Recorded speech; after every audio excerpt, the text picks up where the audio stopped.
everyone, I am Vidya from Varandares. Today we are going to discuss 12th rule of 120 rules of grammar. See, since is used for point of time and for is used for duration ಅಂತ ಹೇಳ್ತಿದ್ದಾರೆ. See, point of time ಅಂತಂದ್ರೆ ಏನು? Exact date. For example, October 23 or the particular year called 1950. ಈ ಥರ ಇದ್ರೆ exact point of time ಅಂತ ಹೇಳ್ತೀವಿ. And duration means, see, 3 hours, 5 years, complete set of time. ಅಂದರೆ ನಮಗೆ ಪರ್ಟಿಕ್ಯುಲರ್ ಗೊತ್ತಿರುತ್ತೆ, ಇಷ್ಟು ವರ್ಷ ನಾವು ಕೆಲಸ ಮಾಡಿದ್ದೀವಿ ಅಥವಾ ಇಷ್ಟು ಅವರ್ ನಾವು ಕೆಲಸ ಮಾಡಿದ್ದೀವಿ ಅಂತ ಹೇಳ್ತೀವಿ. ಸೊ ಇದಕ್ಕೆ ನಾವು ಡ್ಯೂರೇಷನ್ ಅಂತ ಹೇಳ್ತೀವಿ.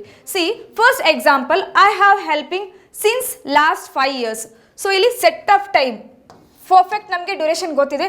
So instead of since we have to use for. Okay, and the second one is for 1947 India has been fighting terrorism. See, 1947, this is exact point of time, so we have to use since instead of for. Okay, third example is since childhood I have desired to become a hero ಅಂತ ಇದೆ. So ಅಂದರೆ ನಾನು ಚಿಕ್ಕವನಿದ್ದಾಗಿಂದಲೂ ನನಗೊಂದು ಆಸೆ ಇದೆ, ನಾನು ಮುಂದೆ hero ಆಗಬೇಕು ಅಂತ. So since that point of time, so this is the correct formation of the sentence.